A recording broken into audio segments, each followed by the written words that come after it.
回はこちら。海外版のサンダーバード基地。これ壊れてるんですけれども、修復の一部始終を皆さんにお届けしようと思います。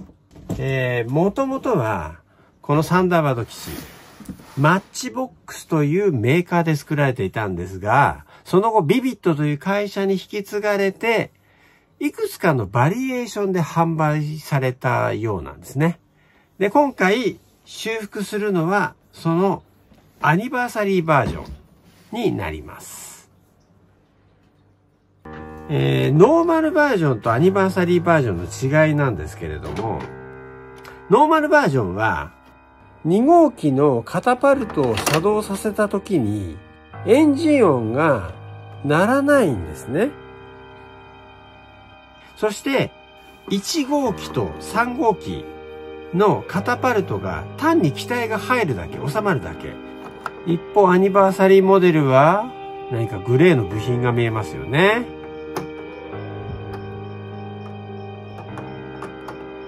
本来はこのボタンを押すと、機体がせり上がってくるというギミックがあったんですが、はい、ボタンを押しても作動しなくなっちゃってますね。はい、では修理。まずはビークルから行きましょう。はい。ボタンを押しても全く反応がありません。多分電池が切れてるだけじゃなくて、やっぱりそうですね。液漏れしていたようなので、端子を研磨します。おそらく新しい電池を入れてあげれば、これはおそらく正常に動作するんじゃないかなと思います。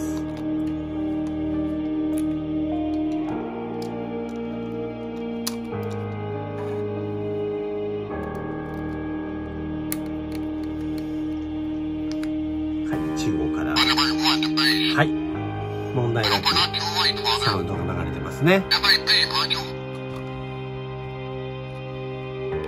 なんで同じおもちゃが2個あるのって思ったと思うんですけど、実はもともとeBay で買ったんですけれども、入手したモデルがこのアニバーサリーモデルだったんです。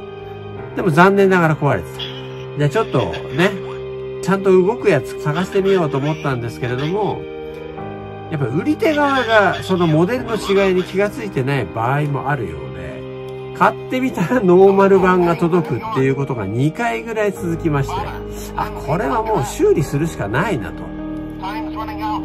ところが、日本にね、何軒かトイドクターとおもちゃの病院みたいなところあると思うんですけれども、残念ながらこれは難しい。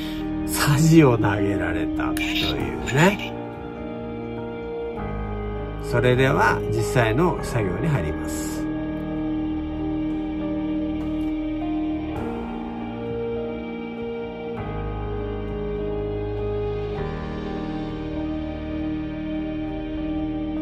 この右奥のモジュールですね。これがサウンドと、電子機器、モジュールが収まっています。これね、引っ張ってもまだ取れないんです。配線が繋がってますから。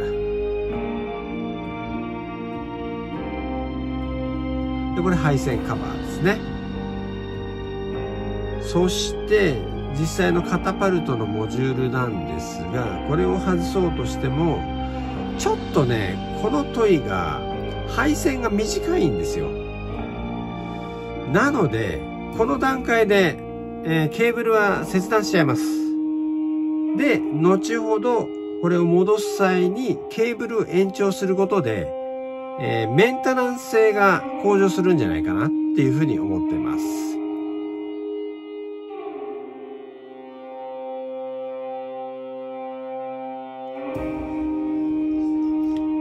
はい、壊れてるのはこのゼンマイの部分。ね、このように回しても、はい、空回りするだけです。はい、モジュールからゼンマイを取り出します。修理のきっかけなんですけれども、たまたまマイクロゼンマイという部品というのかな、この存在を知りまして、ちょっと検索してみたんです。で、あらゆる世界各国のこの手のおもちゃがですね、マイクロゼンマイというものを共通部品として使っていた時期があるというふうに調べたら分かりまして、それで買ってみたんです。これね、実はね、10年以上前に1回修理を試みたんですけれども、当時の僕の技術ではちょっと無理だったんですね。で、この度ちょっとね、別の機会があったので、再挑戦になります。かわいそうに。ね、これ一番安かったんですけど、人気がなかったんでしょうかね。はい。緑色のフレームからゼンマイのモジュールを取り出します。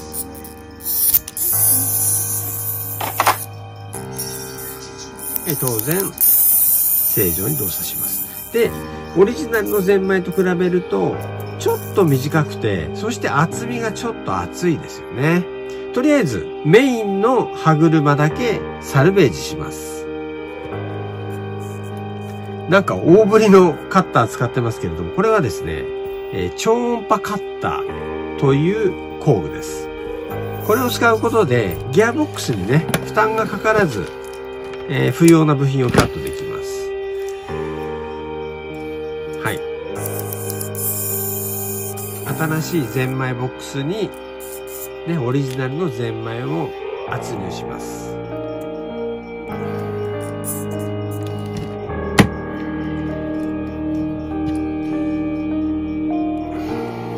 さあ、入りましたね。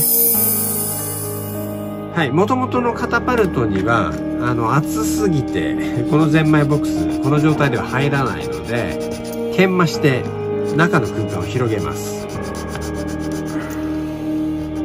あ、入るかな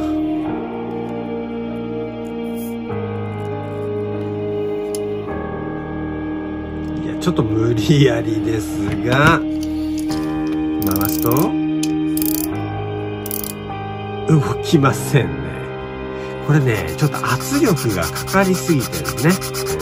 ぎゅーっと締め付けられてるわけです。なのでちょっと研磨して広げます。さあ、今度はどうかな。はい、問題ないですね。回りました。ここまでいけばほとんどカッタも同然。ついでなんで、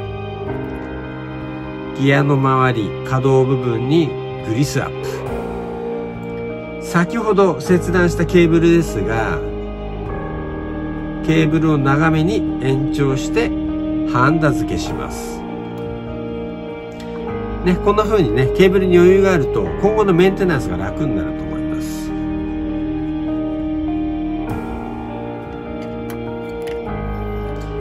ギアをちょっと巻いて少し荷重がかかるようにしてモジュールに組み込んで、お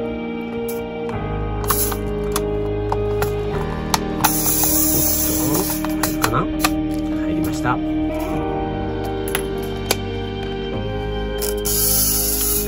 い、動きますね。はい、奥まで入れるとロックされて、解除するとこんな風に上がってきます。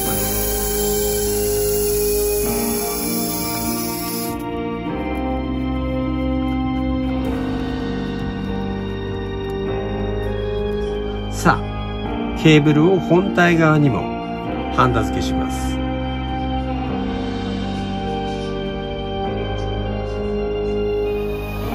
これは工業用のヒートガンです。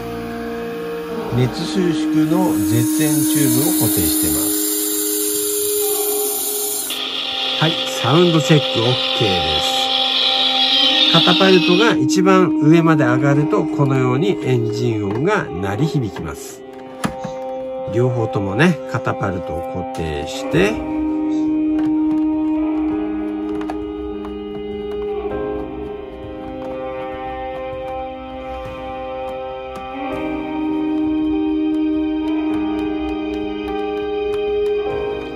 さあ、色の調合をします。先ほどもね、言いましたけれども、これは、海外の eBay で購入しましたので、おそらく、現地の子供たちが遊んでいたおもちゃが最終的にうちに来たんだと思うんですけれども、そこかしこね、色が剥がれてるので、タッチアップします。まあ、このあたりはね、僕一応美大出身なので、油絵学科ですから、このあたりはたやすく作業できます。バッチリですね、色合いも。はい、艶消しのクリアをトップコートします。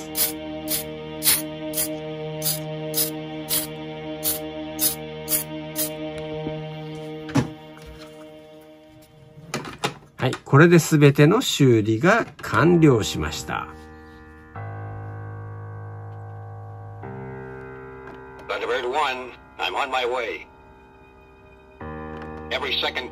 音も無事に流れますね。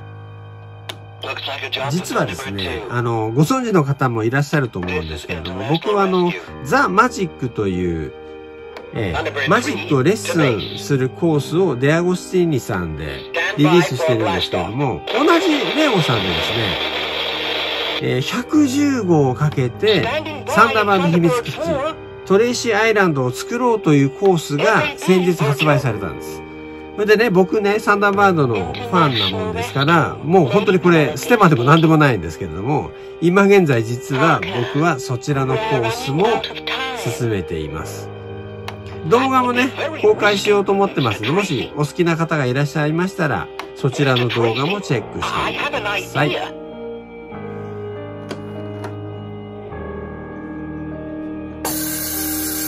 今後もですね、こういったおもちゃ以外にも、僕の趣味、例えばオートバイとか、キャンプとか、あるいはプラモデルとか、そういったものをね、動画でアップしようと思ってるんですけれども、僕らマジシャンはですね、このコロナの騒動で、今ほとんどお仕事がない状態なんです。動画配信を仕事にしようとしている同胞の仲間もいるんですけども、僕は逆にですね、動画は僕の、遊び場にしようかな、なんて思ってます。そんな動画を通じて皆さんと交流できればな、というような、そんな感じです。そんなね、多趣味な僕なんですけれども、ね、趣味が合うな、とか面白いな、っていう方は、また僕の動画に遊びに来てください。それではまた。